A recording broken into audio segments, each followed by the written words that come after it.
Halo, selamat malam teman-teman serikat. Malam ini kita akan ngobrol-ngobrol lagi dalam rubrik ngobrol bareng. Nah, malam ini kita akan ngobrol bareng sama Bang Ignatius Indro. Dia adalah Ketua Umum dari Paguyuban Supporter Timnas Indonesia atau biasa disingkat PSTI. Malam ini kita akan ngobrolin seberapa pentingkah payung hukum untuk supporter di Indonesia. Oke, kita langsung saja. Bang Indro sudah bisa bergabung. Bagi teman-teman nanti kalau seandainya dalam obrolan ada yang ingin ditanyakan, silahkan ditanyakan saja. Selamat malam, Bang Indro. Selamat malam. Apa kabar, Bang? Baik. Malam ini kita bakal ngobrol-ngobrol nih, Bang.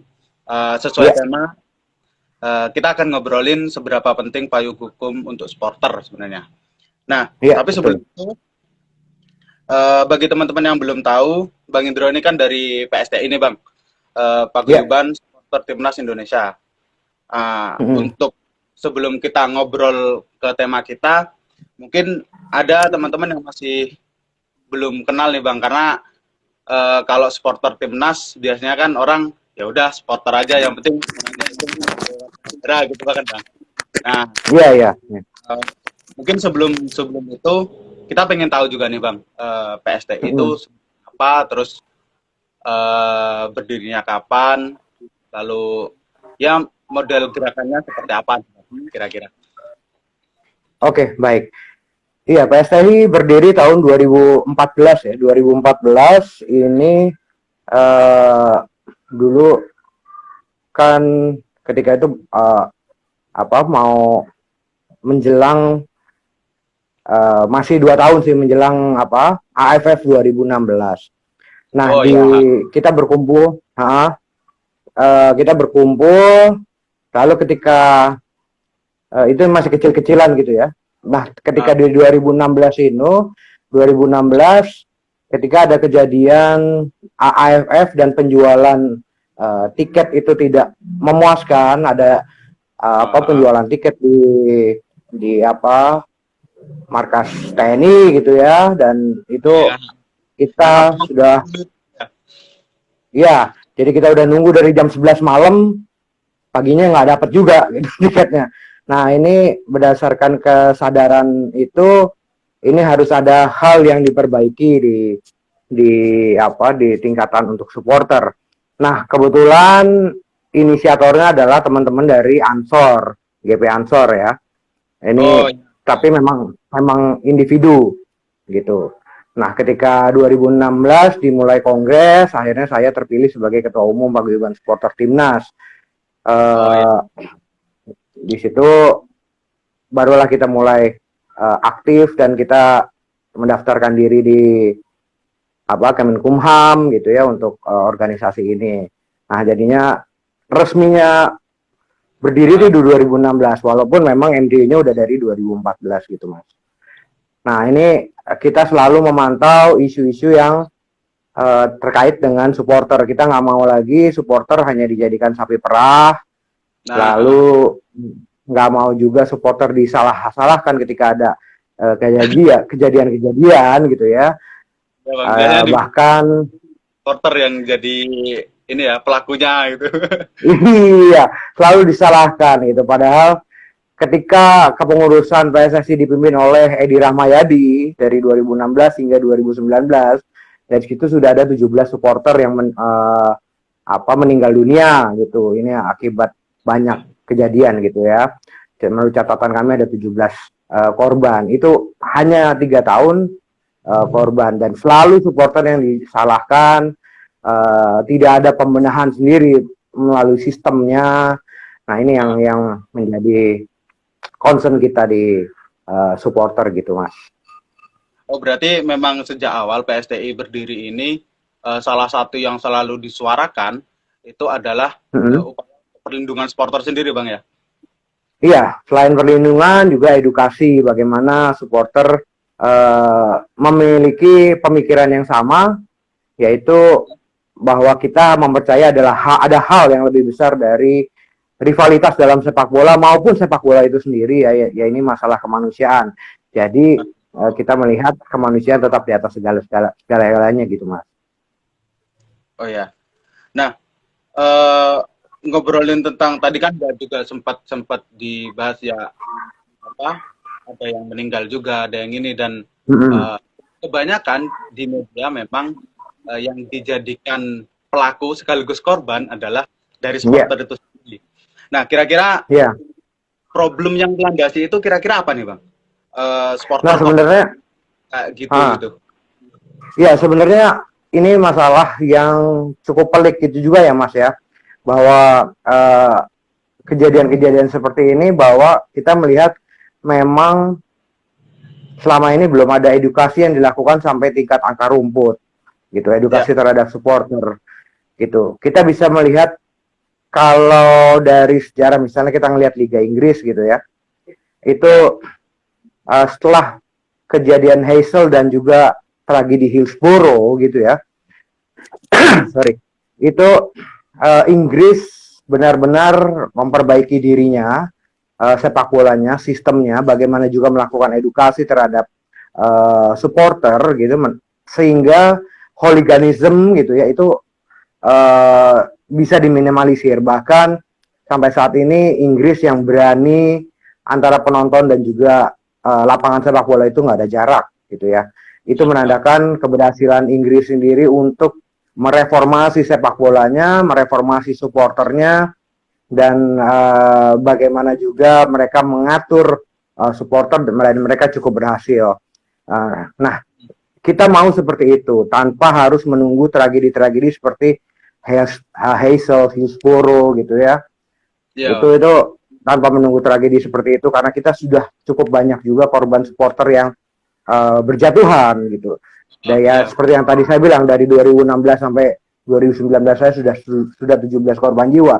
Sebelumnya ini kita juga cukup banyak, ada tragedi di Surabaya, ada tragedi di tempat lain gitu ya, dan itu memakan korban.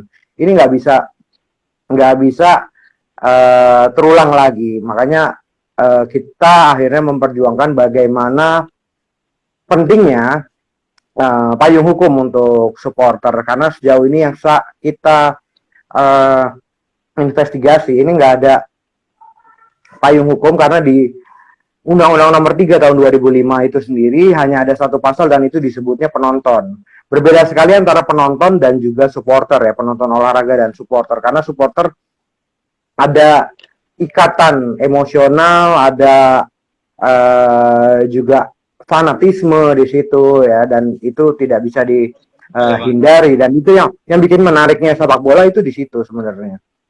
Nah, ini bagaimana harusnya diatur di dalam sebuah payung hukum gitu, Bang, Mas.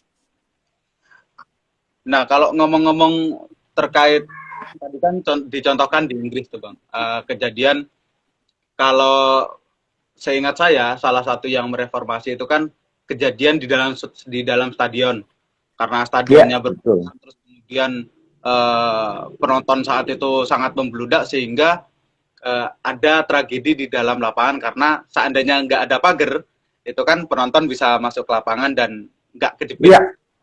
Nah, sedikit narik ke Indonesia, sebenarnya kan kasusnya agak berbeda nih, Bang. Kalau Indonesia, tahu dari media, biasanya kejadiannya di luar stadion. Ya entah karena entah juga karena apa, dicegat. Jadi bukan di stadion ya justru, malah di luar stadion. Nah, kira-kira dengan perbedaan kejadian yang seperti itu, tantangannya akan sama nggak sih, Bang? Sebenarnya gini, bukan masalah ini ada jarak atau tidak antara supporter dengan lapangan sepak bola gitu. Tapi masalahnya Inggris berakhirnya berani seperti itu karena mereka sudah mendewasakan supporternya. Bagaimana mereka juga sudah mempunyai aturan-aturan sendiri, bagaimana misalnya SOP penjagaan sebuah pertandingan. Terutama pertandingan yang kategorinya rivalitasnya begitu kuat. Contohnya antara Manchester United dan Liverpool gitu ya. Itu bagaimana mereka SOP dari steward, SOP dari kepanitiaannya itu sudah cukup bagus. Nah, itu yang kita butuhkan gitu. Termasuk misalnya kalau misalnya kita berkaca pada kejadian-kejadian supporter yang tadi Mas bilang kejadiannya lebih banyak di luar stadion. Ini kan juga bagaimana kesadaran dari supporternya, kedewasaan dari supporternya, termasuk SOP dari panitia penyelenggara sepak bola itu sendiri. Bagaimana misalnya, saya ambil contoh terakhir ketika timnas kita bermain melawan Malaysia di Gelora Bung Karno gitu ya. Saya sendiri merasakan bahwa saya sudah menunjukkan tiket, tapi tiket itu tidak dilihat, bahkan tidak di-scan gitu. Dan semua bisa masuk tanpa ada pemeriksaan barang-barang, pemeriksaan flare atau apa gitu ya. Ini tanpa ada pemeriksaan seperti itu, sehingga beberapa penonton ataupun beberapa supporter yang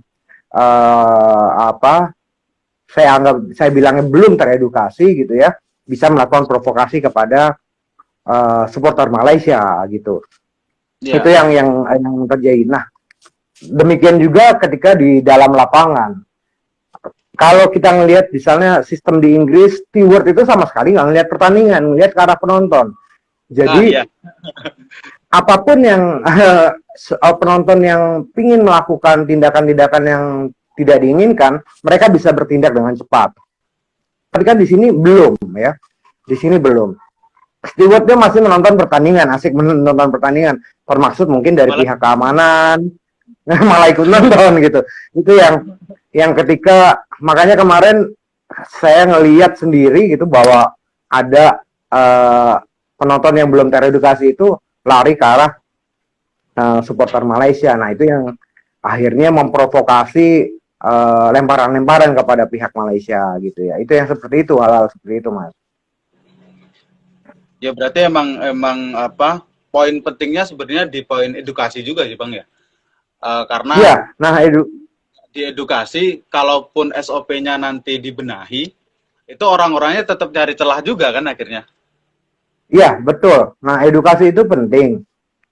PSTI sendiri melakukan edukasi gitu ya ke berbagai daerah. Tapi kan kita punya keterbatasan, kita nggak punya infrastruktur hingga ke daerah-daerah yang terpencil gitu ya. Nah, yang punya infrastruktur siapa ya? Yang punya infrastruktur PSSI punya infrastruktur di seluruh provinsi. Lalu pemerintah punya infrastruktur juga sampai ke tingkat-tingkat desa. Bisa itu yang harus diatur bagaimana melakukan edukasi supporter sampai ke tingkat akar rumput gitu. Misalnya kita bisa melihat sendiri rivalitas antara Persija dan Persib gitu ya. Rivalitas Persija dan Persib. PSTI melakukan edukasi misalnya di daerah-daerah perbatasan, Bekasi, Depok gitu ya. Tapi kan ada juga daerah-daerah yang terpencil yang memang kita nggak punya infrastruktur hingga ke situ. Itu yang harus undang-undang atau payung hukum yang nanti yang kita harapkan itu bisa memaksa seluruh stakeholder, PSSI, pemerintah, bahkan perusahaan-perusahaan yang selama ini mengambil keuntungan dari sepak bola Indonesia. Ini nggak bisa juga mereka cuma mengambil keuntungan saja. Ya. Perusahaan yang membawahi klub-klub juga berarti kan kalau seandainya iya dong. Levelnya Liga Indonesia gitu kan? Iya dong. Mereka juga bertanggung jawab. Mereka jangan hanya membuat, kan mereka ngambil keuntungan tentunya dari supporter, penjualan merchandise, lalu hal-hal lain. Tapi kan mereka juga harusnya memikirkan bagaimana melakukan edukasi tersebut ke supporter sampai tingkat pasar akar rumput tadi gitu. Minimal mereka juga harus membantu misalnya pembiayaan ketika edukasi itu dilakukan gitu kan.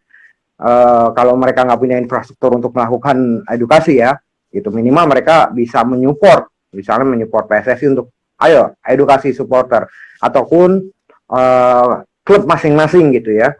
Klub masing-masing juga harus memperbaiki hubungan dengan supporter. Jadi jangan juga lepas tangan klub-klub itu ketika ada kejadian hanya menyalahkan supporter gitu. Kita melihat kejadian waktu fans Persija yang akhirnya meninggal di Bandung gitu ya, itu kan terkesan lepas tangan hanya menyalahkan supporternya sendiri. Nah, klubnya sendiri bagaimana? Apakah mereka sudah melakukan edukasi? Mereka hubungannya sendiri bagaimana dengan fanbase itu sendiri? Ini kan saya melihatnya belum ada yang resmi masuk ke misalnya perwakilan supporter masuk ke struktur klub itu sendiri ini, jadi belum ada yang ngatur. Nah, itu yang makanya saya bilang payung hukum itu sangat perlu, Mas. Ya, ngobrolin tentang payung hukum kan tadi juga sudah disebut perihal Undang-Undang Nomor 3 Tahun 2005 yang sistem olahraga nasional itu, Bang, ya? Betul. Kira-kira kalau nggak salah kan 2019 kemarin sempat diterima tuh sama Komisi 10 ya, Bang? Komisi 10. Iya, Ketua Komisi 10. Iya, betul.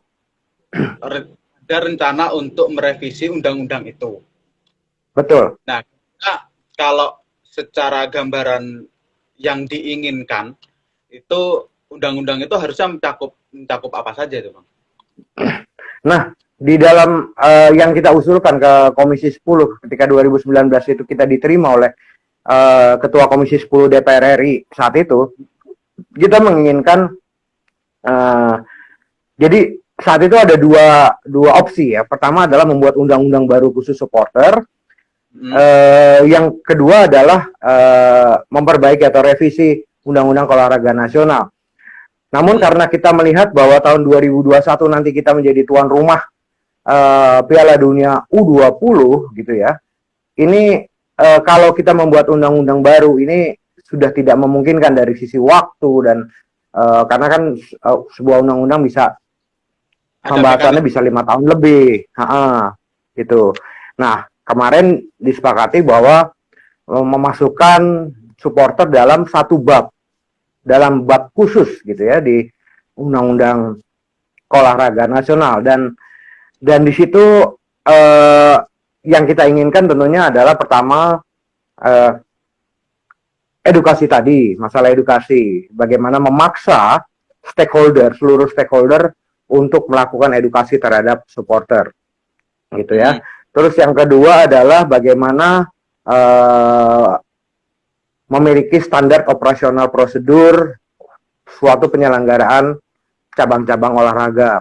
Lalu juga bagaimana advokasi supporter, jangan sampai misalnya contoh kemarin kejadian di Malaysia sendiri kita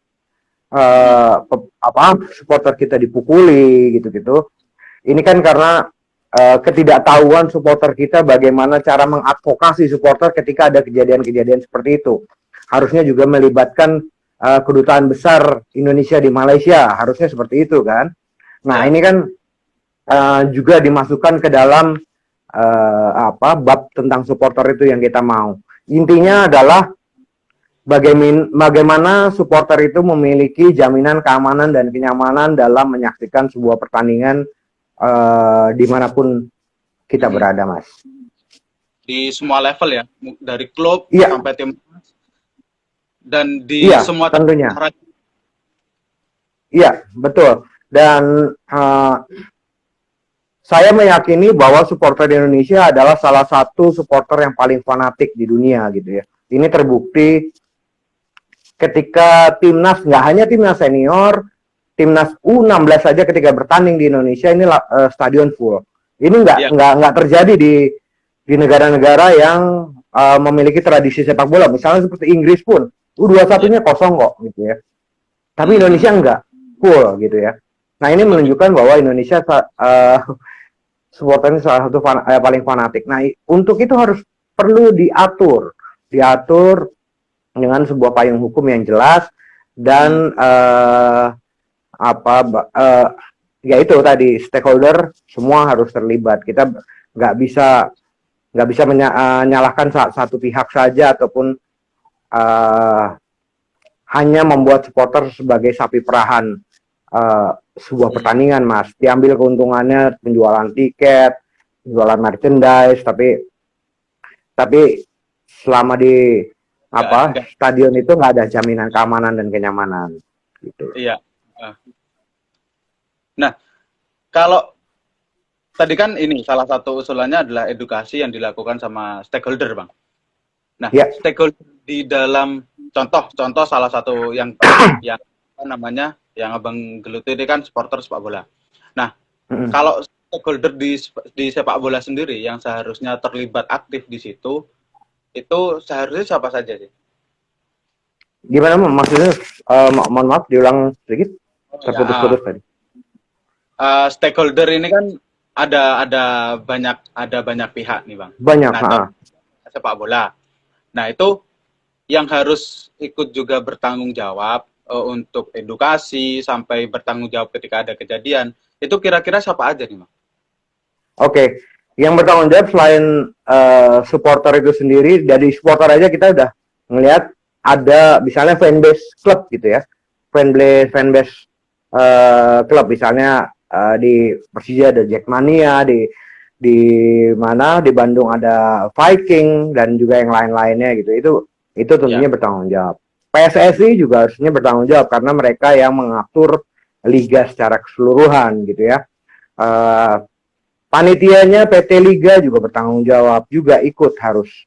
Lalu pemerintah dalam hal ini Kemenpora dan juga jajarannya gitu ya, ini juga harus terlibat gitu.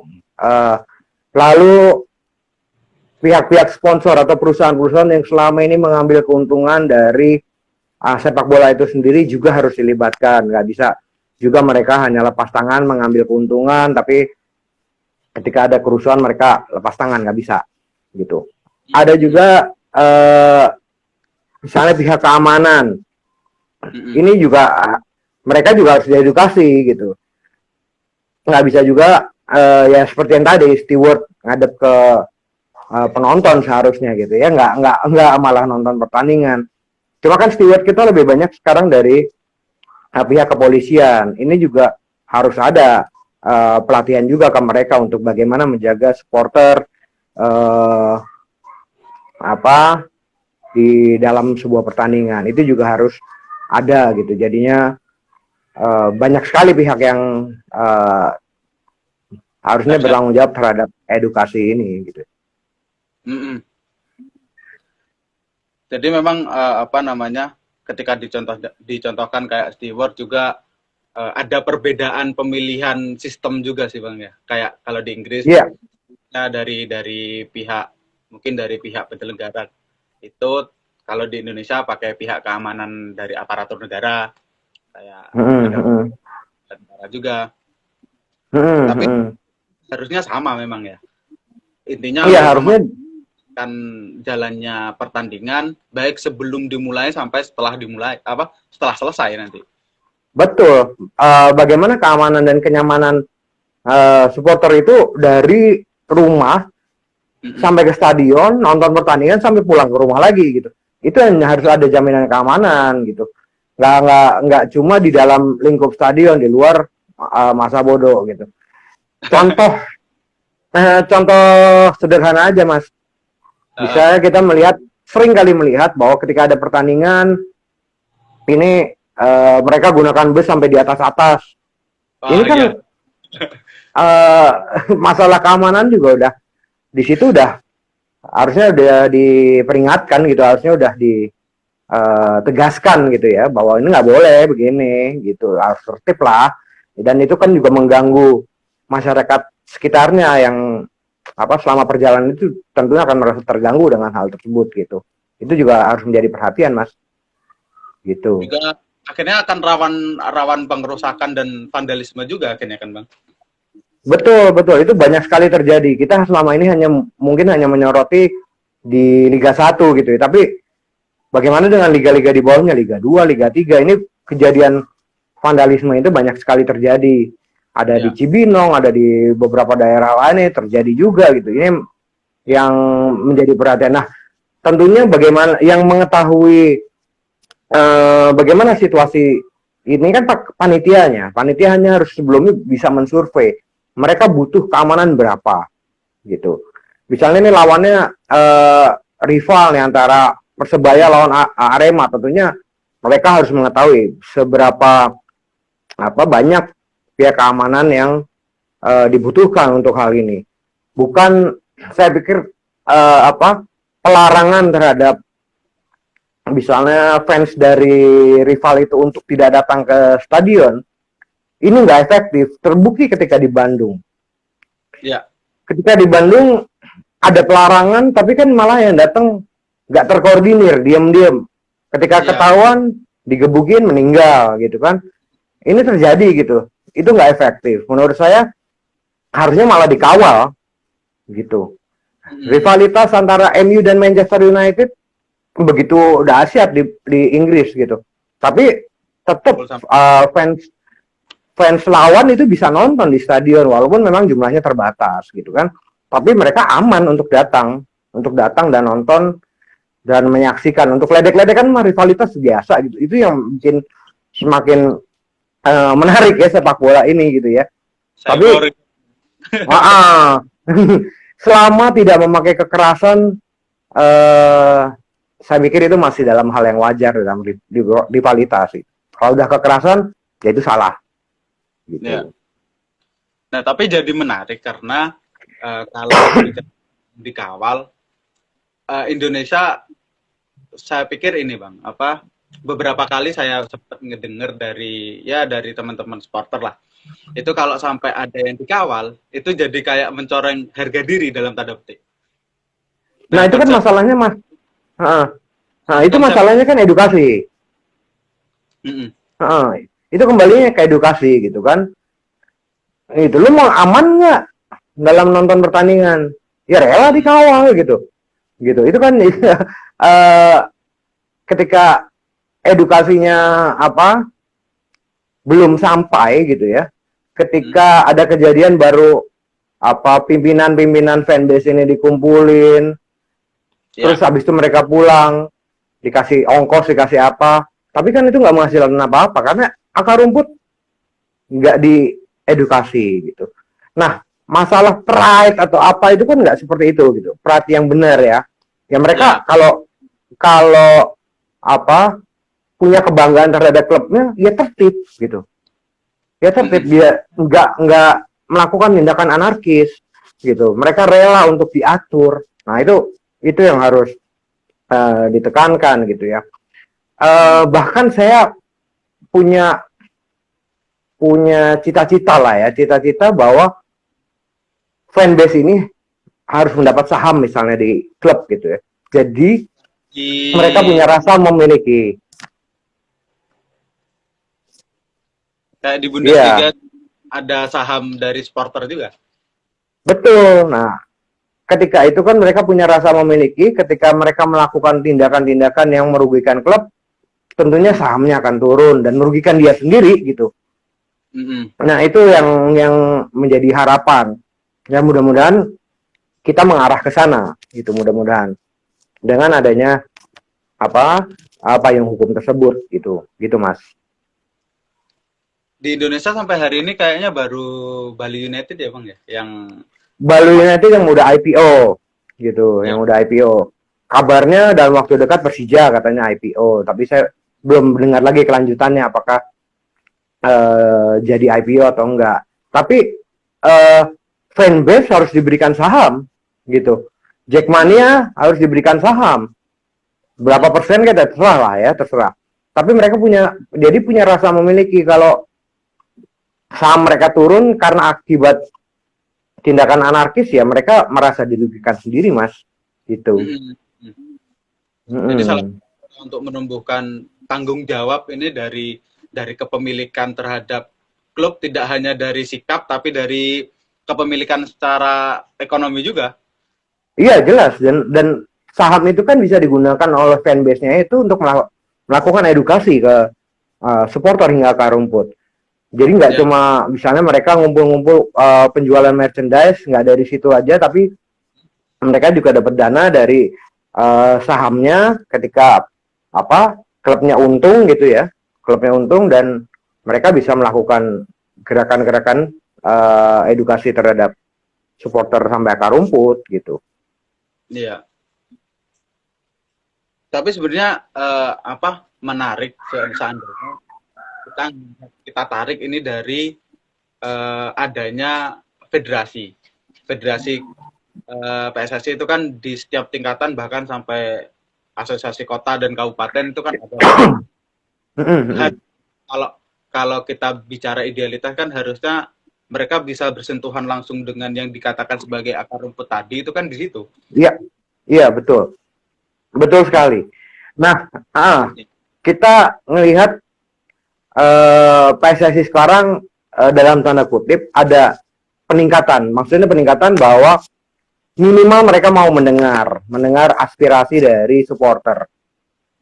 Tapi memang actionnya kita masih nunggu karena kan kemarin ada pandemi, ada macam-macam ya Mas ya gitu ya.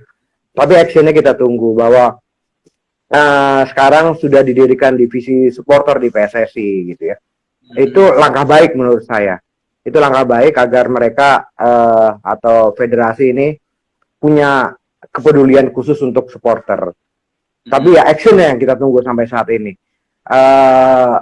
Nah sekarang sudah masuk new normal, harusnya sudah mulai bisa dilakukan bagaimana edukasi tersebut gitu ya. Kalau dibandingkan dengan kepengurusan sebelumnya yang ketemu aja nggak mau gitu ya, gimana mau mendengarkan gitu. Tapi kalau saya mengapresiasi bahwa sekarang mereka mau mendengarkan, tapi kita masih menunggu actionnya, dan kita tentunya sebagai wadah supporter bisa menjadi watchdog gitu ya. Apakah pelaksanaan ataupun actionnya ini benar-benar ke akar rumput atau cuma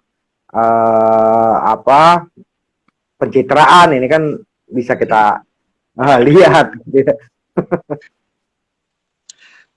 Cuma jadi di awal tapi eksekusinya nggak kelihatan. Betul, kita masih menunggu, walaupun ya kemarin kita ngobrol-ngobrol sama pengurus PSSI, ya alasan mereka masih pandemi COVID, oke gitu ya. Tapi setelah ini harus jelas nih langkah mereka nih. Kita udah siap nih gonggong nih.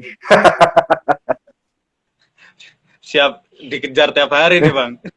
Ya, iya dong, harus. Termasuk mungkin keterlibatan PSSI dan juga misalnya Kemenpora dalam prolegnas Undang-Undang Olahraga Nasional tadi gitu ya, mengawal itu prolegnas itu, revisi undang-undang itu, masalah supporter harus masuk gitu. Ini harus mereka juga harus terlibat dan tahu gitu, sehingga ketika undang-undang ini sudah jadi, ya mereka nggak kaget juga gitu kan. Mereka harus sudah mempersiapkan, oh ini loh poin-poin yang harus disiapkan oleh PSSI, ini loh yang disiapkan oleh pemerintah gitu. Seharusnya kan sudah bisa berjalan baik, apalagi misalnya Presiden Jokowi juga sudah mengeluarkan percepatan Kepres tentang percepatan sepak bola nasional. Ini masalah infrastruktur segala juga harus dibangun, olahraga termasuk juga infrastruktur supporter gitu ya. Untuk supporter ini juga harus dibangun. Harusnya aturan-aturan ini bisa membuat sepak bola dan sepak bola pada umumnya dan supporter pada khususnya bisa menjadi lebih baik ke depan ya. Iya, apalagi kita bakal jadi tuan rumah itu tadi Bang ya. Betul, dan ini yang udah sangat urgent. Ada AFF ntar akhir tahun gitu ya, AFF senior akhir tahun, lalu ada Piala Dunia U20 tahun 2021. Ini sangat urgent. Dan ini kan citra kita ke dunia internasional. Iya. Bagaimana kita menerima supporter dari mancanegara di Indonesia gitu ya. Ini juga harus diperhatikan gitu. Ada hal-hal yang agak merepotkan nantinya gitu ketika misalnya kebiasaan supporter Eropa atau Amerika yang contoh konkret ya Mas ya, masalah mereka minum-minum gitu, ngebir atau apa gitu ya. Ini kan juga harus kita akomodir juga budaya mereka, nggak bisa terus kita larang gitu. Ntar nggak mau datang lagi mereka, gitu kan, gitu. Nah, tapi akomodir juga disesuaikan dengan budaya kita. Bagaimana? Apakah misalnya emang harus ada apa supporter zone di berbagai daerah seperti di Rusia kemarin gitu kan ada supporter zone. Nah, misalnya boleh minum-minum tapi di situ, di luar itu lo nggak bisa lo minum-minum bebas gitu. Ya ada ya kita harus ini juga mengakomodir kebutuhan mereka juga, Mas. Iya, karena nanti bakalan berdampak ke sektor pariwisata juga akhirnya kan, Bang. Iya, justru itu. Nah, setelah pandemi ini apalagi Presiden Jokowi kan menegaskan bahwa pariwisata ini menjadi hal yang penting gitu ya pasca pandemi ini gitu untuk mengembalikan pariwisata gitu. Nah, salah satu yang bisa mengembalikan pariwisata itu event Piala Dunia ini menjadi titik awal dari bagaimana apakah memang pariwisata kita bisa kembali atau seperti apa. Banyak sekali faktor yang bisa dikerjakan di Piala Dunia U20 tahun depan ini. Iya, persiapan yang sangat besar dan banyak pihak yang harus terlibat di situ. Salah satunya betul. Nah, iya betul. Kalau berbicara tentang ini, Bang, bicara tentang advokasi untuk kejadian-kejadian yang menimpa supporter. Ya kita nggak bisa menutup mata lah. Banyak banget kejadian di Indonesia yang korbannya adalah supporter dan pelakunya ternyata juga supporter. Nah, hal yang kayak gitu itu kan agak sulit ketika ini kalau ngomong secara struktur ya Bang, kan nggak semua supporter punya struktur. Toh juga kalaupun ada struktur belum tentu bahasanya ada keterhubungan yang baik antara ya pihak yang bisa dimintai tanggung jawab dengan pelakunya itu sendiri. Hubungan di dalam komunitasnya sendiri lah, Bang. Nah, itu kan kadang satu permasalahan sendiri nih. Oke lah. Satu hal kita bisa bertumpu kepada edukasi. Tapi di satu sisi juga ketika itu udah kejadian, nah itu kan juga sulit untuk ditangani dan akhirnya berujung kepada nggak diterusin nih secara jalur hukum, nggak ada efek jera, Bang. Ya, di payung hukum itu juga harus diatur juga masalah punishment ketika memang supporter melakukan tindakan anarkis gitu. Ini harus tegas dan memberikan efek jera. Nggak bisa juga di payung hukum ini membiarkan kejadian itu gitu. Seberapa bagusnya payung hukum ini tentunya masih ada aja orang-orang yang akan nyari celah gitu ya. Dan sampai kalau untuk punishment sendiri bagaimana kembali ke penegakan hukum itu sendiri. Bila hukum ini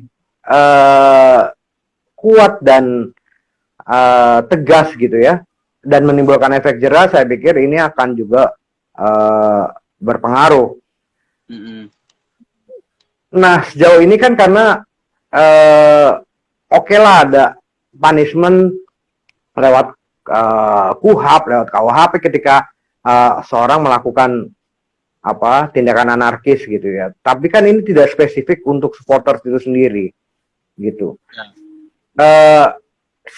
Ketika ada payung hukum untuk supporter dan kejadian itu masih terjadi, saya pikir seluruh fanbase gitu loh itu nggak bisa juga lari dari tanggung jawab. Mereka harus lebih giat lagi untuk melakukan edukasi ke bahkan misalnya supporter yang di luar fanbase-nya gitu, di luar bisa tentunya lebih banyak supporter Persib tentunya lebih banyak yang di luar Viking gitu ya. Itu lebih banyak yang di luar, berada di luar struktur gitu. Nah ini kan si Viking ini minimal harus memberi contoh terlebih dahulu hingga orang-orang yang di luar di luar komunitas mereka, di luar komunitas gitu, ini pertama untuk mau masuk ke komunitas mereka gitu agar bisa diedukasi lebih baik. Kalau toh enggak, ini mereka punya ada sedikit rasa malu kalau bergerak di luar komunitas yang udah ada gitu ya. Kemarin kayak kejadian yang Malaysia itu, terus terang PSTI kecolongan. Kita berada di satu ini saja gitu, anggota-anggota kita tuh berada di satu tribun aja gitu ya. Sementara yang kejadiannya di tribun seberang gitu. Akhirnya kita ketika bertemu Thailand gitu, kita berpikir kita harus nyebar anggota kita agar kalau ada orang-orang yang bertindak di luar kewajaran gitu ya, udah mulai bertindak anarkis, mereka bisa tegur gitu ya. Walaupun pada kenyataannya pas lawan Thailand sepi-sepi aja penontonnya karena udah kecewa dengan kekalahan berturut-turut gitu ya. Iya. Tapi ya seperti itu, harusnya gitu. Jadi fanbase ini juga jangan terlalu eksklusif gitu ya. Mereka harusnya nyebar juga ke orang-orang yang bukan anggota fan komunitas gitu. Nah, ini yang harus dilakukan kalau misalnya edukasi itu sudah bisa dilakukan gitu. Dan kalau ada orang-orang di luar komunitas yang bertindak berbeda dengan komunitas, mereka akan malu sendiri. Itu kejadian ini Mas, ada contoh baik ya di Indonesia ya. Ketika dulu tahun 2013 ini ada 3 tim dari Inggris datang ke Indonesia. Yang pertama Arsenal, Liverpool, dan Chelsea. Arsenal, Liverpool, dan Chelsea. Ketika Arsenal, mereka datang pertama kan, itu mereka nggak siap. Dan dulu zamannya habis Piala Dunia itu kayak vuvuzela yang trompet yang berisik banget itu. Nah ini pas pertandingan Arsenal ini sangat berisik gitu ya. Nah, ketika fanbase-nya Liverpool di Indonesia melihat itu, ini kalau vuvuzelanya terlalu berisik, can-can mereka, nyanyian mereka ini malah nggak kedengeran. Dan ini sama sekali tidak menarik, gitu kan? Gitu. Akhirnya mereka di medsos tuh mereka mainkan, jangan ada vuvuzela, jangan ada trompet, jangan ada apa gitu. Dan mereka berhasil. Ketika Liverpool main ke Indonesia, ada yang nyalain trompet, itu satu stadion yang akhirnya nggak ada lagi selama pertandingan. Ini berhasil, kan seperti itu gitu. Ada rasa malu akhirnya orang yang mungkin mereka yang bunyiin trompet ini nggak baca medsos atau apa gitu kan. Tapi akhirnya mereka bunyiin, kok dihuin ya, gue malu deh, gue nggak lagi deh gitu. Jadi ada rasa malu. Nah contoh-contoh seperti itu sebenarnya bisa dilakukan Mas, gitu. Itu contoh sederhana tapi cukup efektif gitu. Berarti bikin semacam sanksi sosial untuk orang-orang yang ngelakuin ketidakwajaran itu tadi lah Bang ya. Betul Mas, betul. Ini yang akhirnya mereka sadar sendiri kan, kalau memang sebagian besar udah memiliki kesadaran yang sama, yang berbeda ini akan malu sendiri, ada sanksi sosialnya sendiri gitu loh Mas. Gitu. Itu yang kita harapkan dari edukasi, mungkin walaupun memang nggak sampai dengan orang-orang di luar komunitas, tapi kalau itu dilakukan, saya pikir itu bisa efektif dan sudah ada contoh berhasil. Ini harusnya dikembangkan Mas. Ini tadi ada yang salah satu komen nih Bang, mana ya? Iya. Agak di atas. Nggak nanya sih, cuman dia ngasih tahu gitu Bang. Mana ya tadi? Oh ini dari Aldoni. Tulisannya sih Dudu Persija versus Persib di bawah-bawah. Jackmania sendiri yang udah KTA sudah teredukasi. Berarti sebenarnya di dalam tubuh supporter sendiri itu upaya untuk memulai edukasi itu udah jalan, Bang. Entah Betul. kemudian Nah, itu atau enggak. Nah, itu harusnya ditularkan ke orang-orang yang di luar yang memiliki KTA tadi gitu kan. Dan kalau perlu ya sampai mereka mau masuk bergabung di Ya. di komunitas itu sendiri. Ketika mereka bergabung kan akan lebih gampang ininya kan, mereka pasti punya milis, punya yang sama gitu kan, menyebarkan informasi-informasi itu gitu. Nah, itu akan lebih gampang gitu. Dan Saya akhirnya sepakat dapat. sih kalau ya. Cuma kan misalnya gini Mas, agak ada membingungkan nih misalnya kejadian Persija dan Persib gitu ya. Ya. Eh, Ketika awal tahun 2000-an Jakmania berdiri gitu ya. Harusnya dengan berdirinya Jakmania itu supporter ini dikoordinir benar gitu ya. Tapi kenapa malah setelah Jakmania berdiri rivalitasnya menguat terhadap Persib gitu ya. Ini ada apa gitu.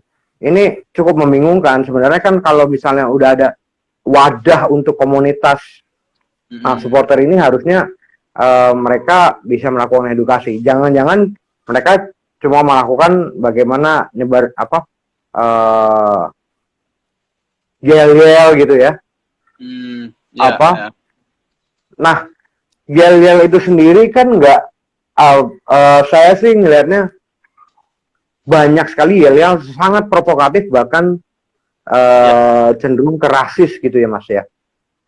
Dan itu diperdengarkan ke anak-anak kecil yang akhirnya mereka terekam sendiri bahwa ada ujaran kebencian nih terhadap rivalnya gitu ya, gitu. Dan akhirnya kecenderungannya malah mereka ingin melakukan tindakan kekerasan terhadap rivalitas gitu. Nah, ini sebenarnya yel-yel yang mengajak orang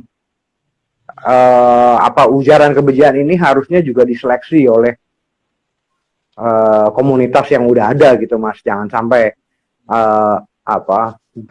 tindakan kekerasan ini ataupun yel-yel ini masuk ke kepala anak-anak kecil, anak-anak tanggung gitu ya. Itu kan yang akhirnya sulit dikontrol gitu Mas. Nah, sebenarnya kalau berhubungan dengan Chan itu Bang, saya ada 2 poin. Satu, saya lupa itu mulai tahun berapa, tapi di liga untuk pertandingan yang ditayangkan langsung di TV, seingat saya itu pernah, saya lupa itu tim apa, cuman ketika itu di awal-awal itu sempat kedengeran ada Chan ya yang provokatif lah, entah itu pakai atau daerah. Tapi kemudian akhirnya setelah itu sempat kedengeran, itu dari TV-nya sendiri ngecilin volume itu Bang. Jadi untuk suara pun karena Chan-nya yang kayak gitu, itu volumenya diturunin.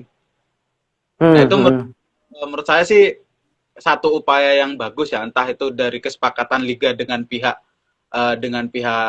penyiar atau dari memang dari sudah diregulasi itu.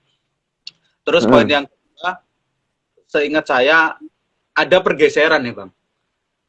Kalau dulu kayaknya memang kayak jadi wajar ya ada Chan provokatif. Wajar dalam tanda petik, bukan berarti saya mewajarkan sih.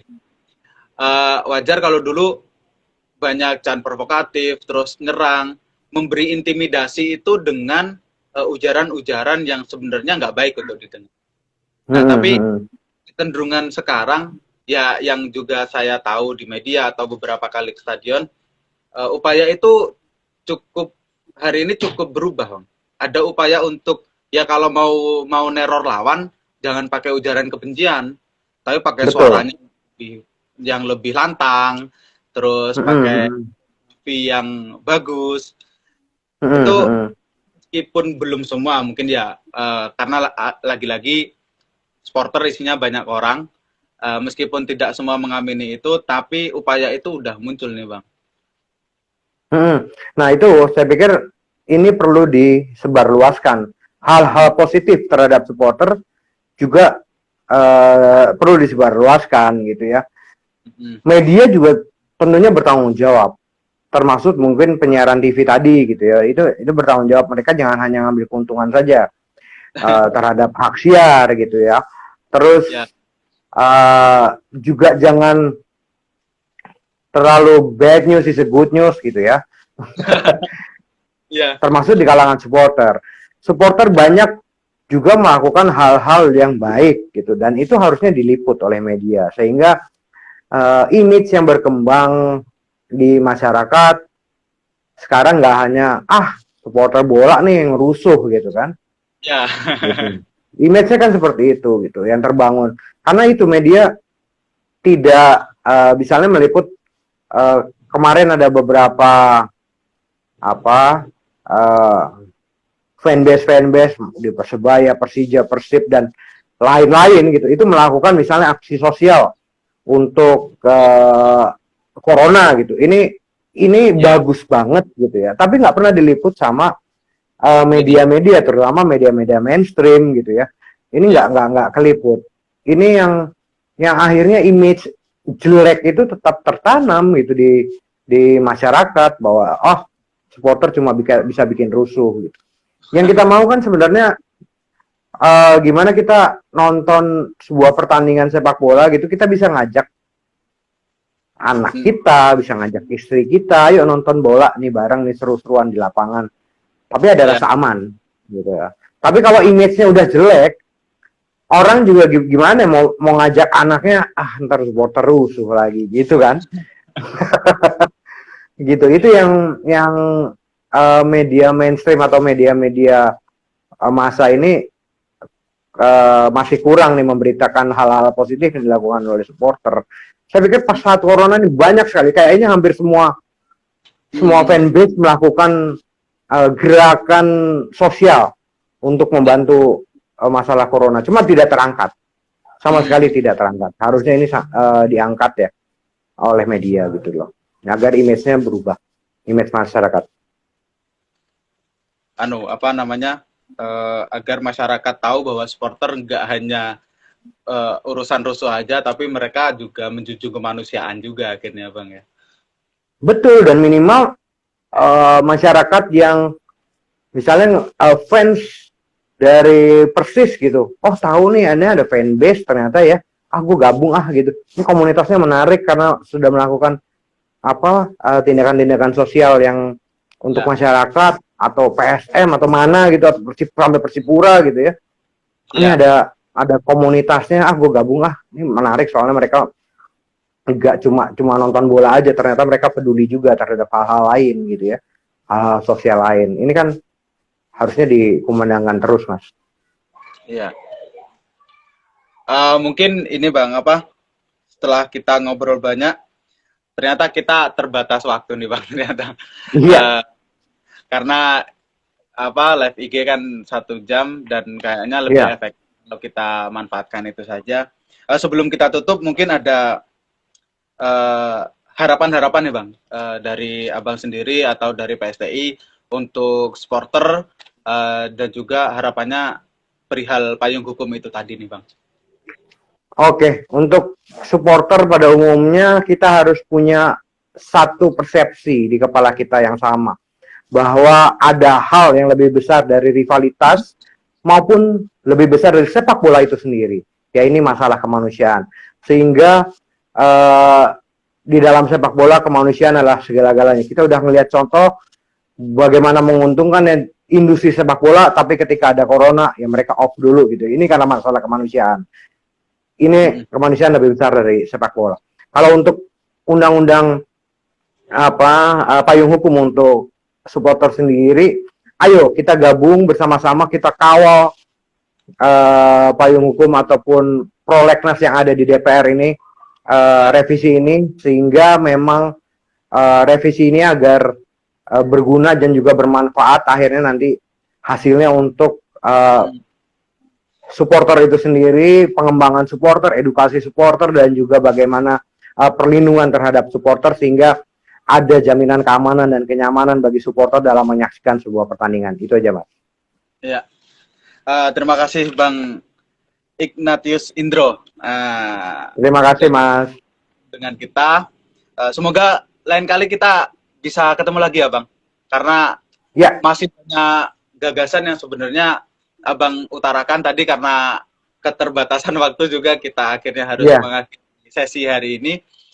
Semoga kita di lain waktu bisa ketemu, dan terima kasih untuk teman-teman yang sudah mau gabung untuk live IG pada malam hari ini. Kami ucapkan terima kasih, stay safe, tetap sehat, tetap kuat, kita bisa menjalani pandemi ini, dan kita bisa ketemu lagi di stadion untuk mendukung tim kebanggaan kita. Mungkin baik, cukup. terima kasih Mas. Selamat Salam malam. olahraga Mas.